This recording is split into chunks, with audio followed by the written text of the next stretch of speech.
Good news mga kaibigan, pag-usapan natin ang mga oportunidad o mga negosyo na maaari nating umpisahan ngayong taong 2025 and beyond. Ang pagkakaroon ng isang condominium unit o kaya naman ay mga properties ay isang napakagandang oportunidad. Maaari ka kasing kumita sa pamamagitan ng pagpapaupa o yung tinatawag nating staycation. Kung ikaw ay mayroong condominium unit, napakalaki po ng maaaring kitain kapag ang iyong condominium unit or property ay nakalista o nakapublish sa mga booking applications katulad ng Klook, Agoda at syempre Airbnb. Ito po ang mga negosyo na ating pinatatakbo. Bukod kasi sa properties, mayroon ding iba pang mga negosyo na maaari ninyong umpisahan. Nandyan po ang mga related sa transportation, katulad po ng trucking, logistics, syempre ang ride-hailing application, katulad po ng Grab, Angkas, Joyride, at marami pang iba.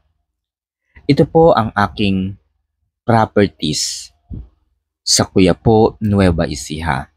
Kung inyo pong nakita, tayo ay dumaan sa highway at nang tayo ay kumanan, nandito na po tayo kaagad sa ating commercial space. Okay? So, ito po ay matatagpuan sa Barangay Curva, Quiapo, Nueva Ecija. Ang sukat po ng ating commercial space po ay nasa 410 square meters. Maaari po natin kasing gawing negosyo ito. Actually, ang naiisip ko dito ay magpapagawa tayo ng commercial space at maaari natin kasing parentahan ito sa mga food chain. Ayan, so syempre dito sa Quiapo, Nueva Ecija ay wala pong Jollibee. Okay, so ito po ituturo ko sa inyo ang lugar o ang sukat po ng ating condominium unit. Okay? So mula po dyan sa may sasakyan. Okay? Sa sasakyan na yan guys, yan po yung sukat ng ating lote. Ayan. So liliko na tayo at ipapakita ko sa inyo ang kabuuan ng aking nabiling lote. Okay, so ito po ay may sukat na 410 square meter. Hanggang doon po sa kinaroroonan ng aking nanay. Ayan, napakalayo po, di ba? So, very fit and very, kumbaga, swak na swak po ito sa isang food chain, no? Commercial kaya, no? Na mga negosyo. Okay, so sa pagtatayo ng negosyo guys, isa sa mga una dapat ninyong isipin ay yung ano ba yung hinahanap o yung wala sa isang lugar. Sapagkat kung makakahanap kayo ng isang bagay o negosyo na alam ninyong kailangan ng tao pero malayo. Ayan, so ito po ang naisip natin. So, pupuntahan natin yung ating lugar at ipapakita ko rin sa inyo yung hanggang highway. Okay, so sa mga nagnanais po na magkaroon po ng lupa dito sa Barangay Curva, Quiapo, Nueva Ecija, ayan, i-message nyo lamang po ako at maaari ko kayong i-refer sa may-ari ng properties. Okay, so wala pa po halos bumibili dito sa lupang ito dahil kakaumpisa pa lamang. So inabangan ko lang po talaga. So yung dulo po kasi nito, yung hindi naman dulong-dulo. Siguro mga ilang hakbang, mga 20 walks from the commercial space natin, no? From dito po sa lugar na to ay makikita naman po natin yung 210 bed capacity hospital na tinatayo. Aside pro sa hospital ay meron din pong Petron Station, no, sa di kalayuan. So matatanaw po natin dito. Ito po yung highway. So kitang-kita po natin yung highway. Ayan, doon lamang po sa dulo na yon, yung nakikita po ninyong may kulay pula na yan. Sa kanan ay yung 210 square meter, 200 bed capacity pala. Ayan, hindi pala square meter. Yung nasa kanan. Yung nasa kaliwa po nun ay Petron Station. So, yung sa left side ko naman, ayan po yung papasok ng aking commercial space na nabili. And then yung nasa gitna po kasi niyan, residential area na po yung sa dulo. So maaari po kayong bumili din po, no, ng lupa dito for residential area. So paglabas po ninyo ng gate ng residential, syempre yung mga commercial po ang makikita ninyo. So hindi na po kayo mapapagod kung sakali mang mabuo po itong mga lugar na ito, no, magtayo po sila ng mga negosyo. So napakalapit po. So agapan nyo na. Agapan nyo na magkaroon ng residential area, sapagkat habang nagtatagal po ay nagmamahal ang isang lugar, lalo na dito na very open at syempre nasa highway mismo. So malamang kapag nalaman ito ng marami, magkakandara pa sila na bumili ng lugar. So habang maaga ay samantalahin na natin. Anyway, hulugan naman yan, pwede naman yan na installment. No, sabi nga nila, daig ng maagap ang masipag. So buti na lamang ay na-secure natin itong lugar na ito. So sa mga nagnanais na makabili po ng lupa dito sa Barangay Curva, Cuyapon, Nueva Ecija, ayan, i-message nyo lamang po ako 0920-427-7259. Ayan. At i-refer ko kayo. So pupunta naman po tayo ngayon sa area po, no, ng residential. So medyo mabagal lang ako dyan, baka mataob tayo. Kasi yung ating scooter ay pang mall lamang po yan. Okay? Di ba?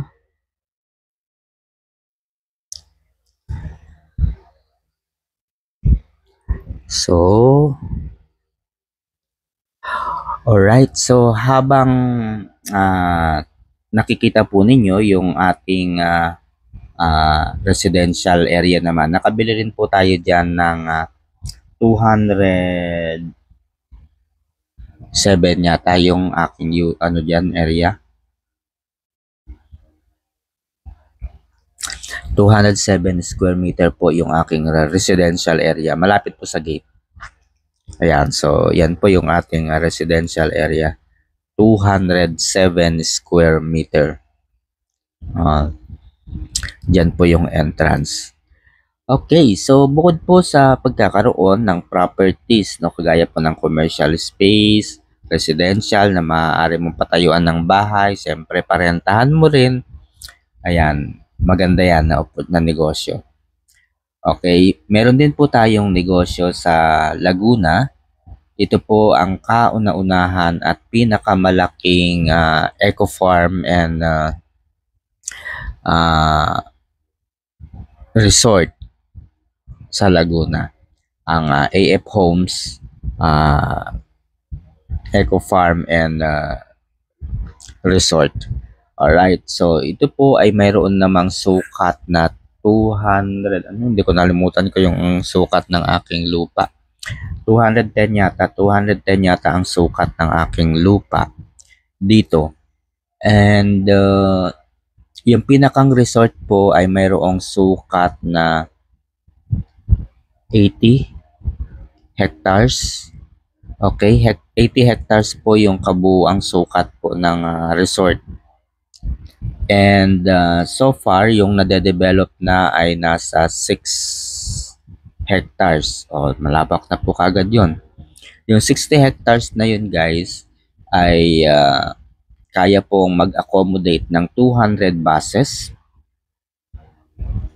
And pagdating naman po sa mga 7-seater sedan na ayan, ito po yun, no? Ayan.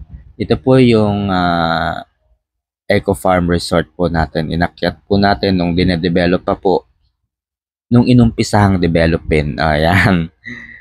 So, ito po, inuumpisahang i-develop pa lamang po itong resort na to. Nung una tayong umakyat sa bundok for inspection.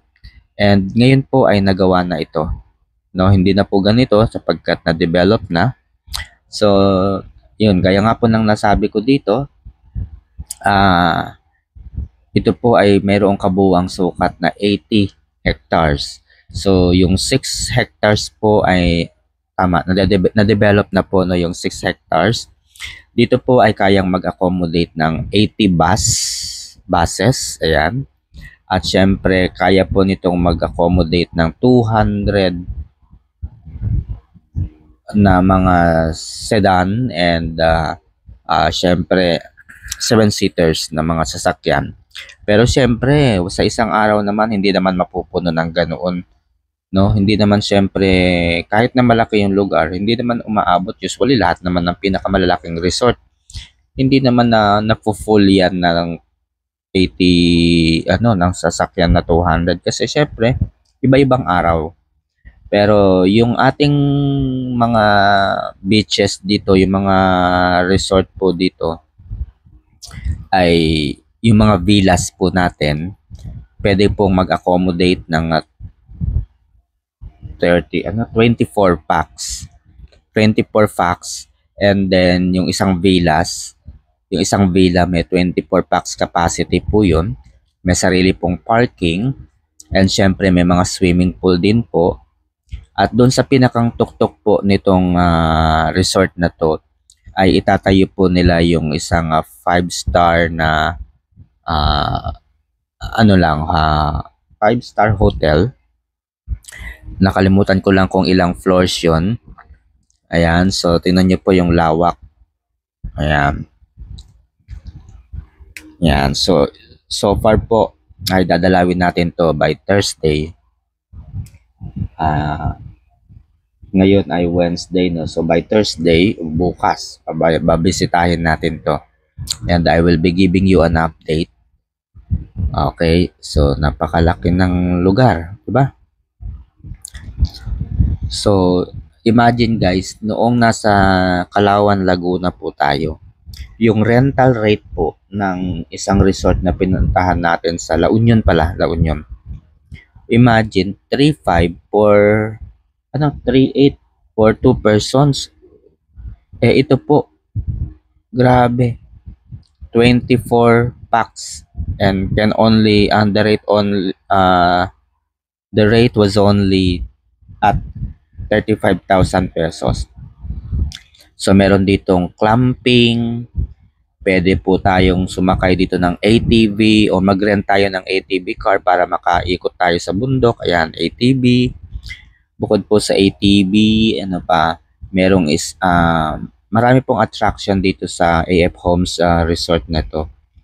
Ayan. No, nauna yung resort bago yung entrance. Okay. Meron ditong, ano nga ba yung zipline? Ayan. O, tignan nyo guys, no. Ito po yung entrance. Nauna yung zipline.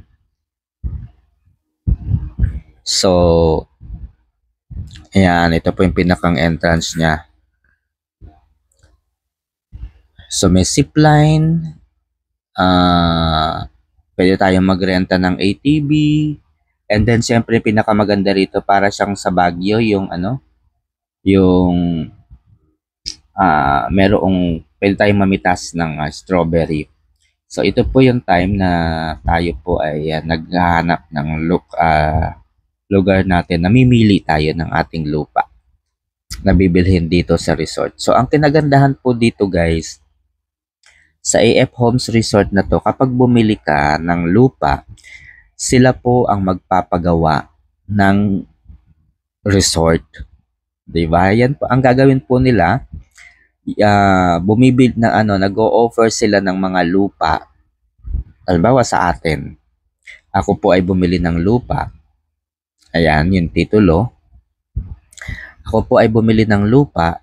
Tapos, ang gagawin po ng AF Homes, sila po yung magpapatayo ng resort. Ayan, AF Home Hot Spring and Eco Farm Resort.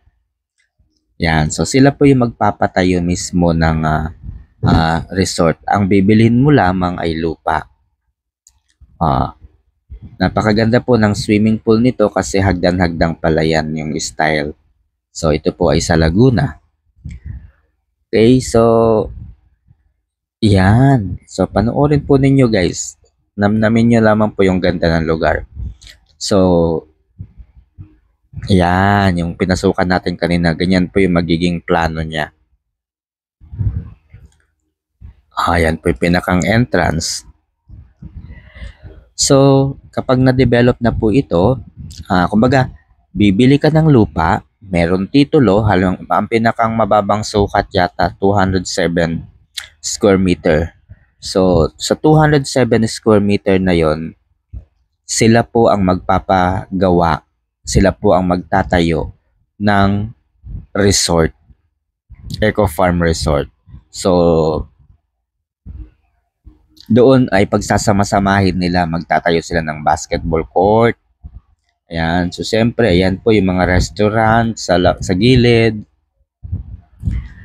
So, maaari yung mabili mong lupa sa kanila ay cottage. Mga cottages po yun.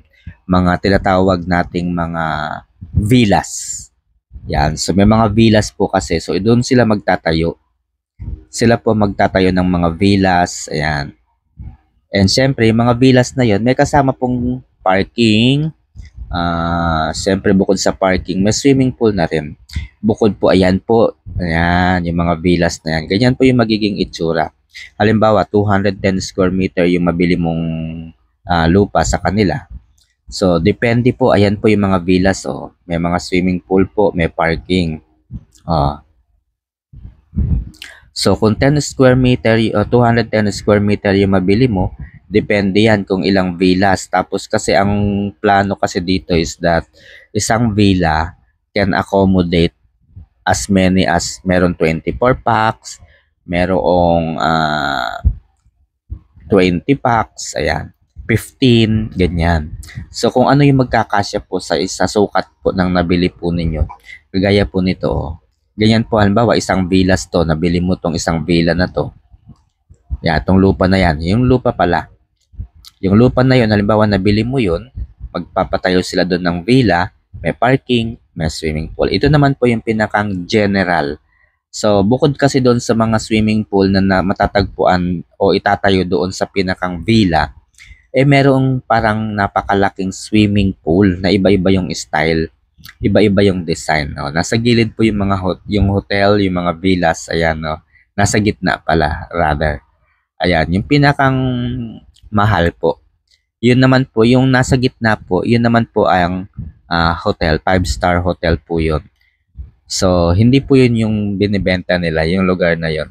So, bukod po doon sa villas na mga itatayo nila, na bibilhin natin, magtatayo rin sila siyempre ng sarili nilang hotel doon sa gitna, sa pinakang taas.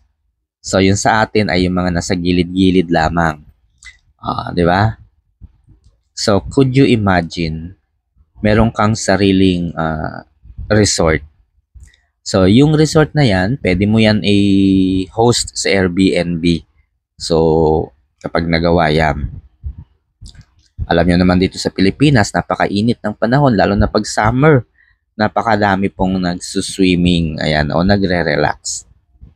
Alright? So, kung nais po ninyong magkaroon po ng lupa dito, actually, hindi ko lang alam kung marami na pong, kung ilan na lang yung pero alam ko may bakante pa. Okay? So, message nyo lamang din po ako. Ito naman po yung loob ng aking condominium unit. Ayan. Studio type lamang po siya pero ginawan po natin ng paraan para lumawak o lumaki at para makapag-accommodate ng marami. Okay? So, it can accommodate up to 5 people. Ayan. So nakikita nyo naman po yung itsura.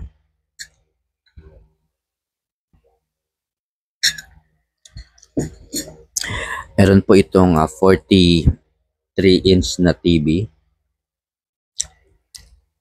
Ayan, Melof type bed.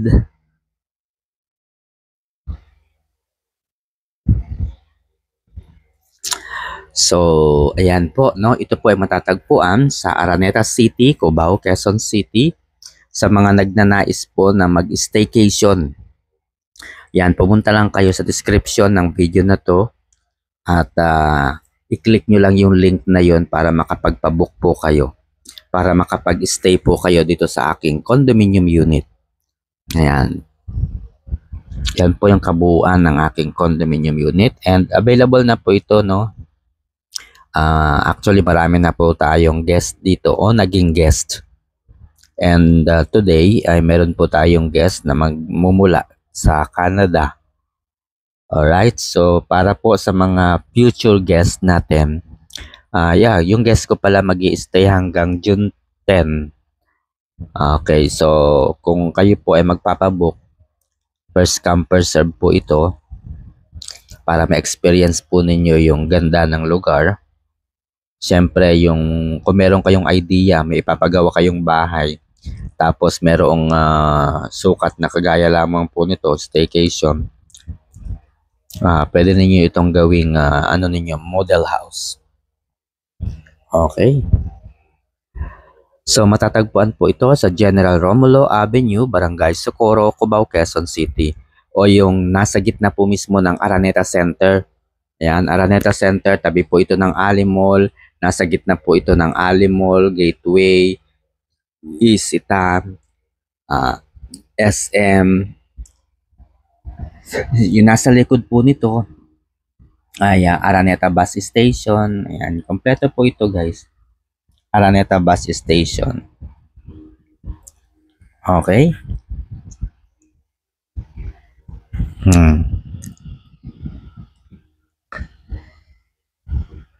So available na po ito for rent. Ayan. So meron po tayong water heater po dito dahil malamig po ang tubig. Ayan, water heater.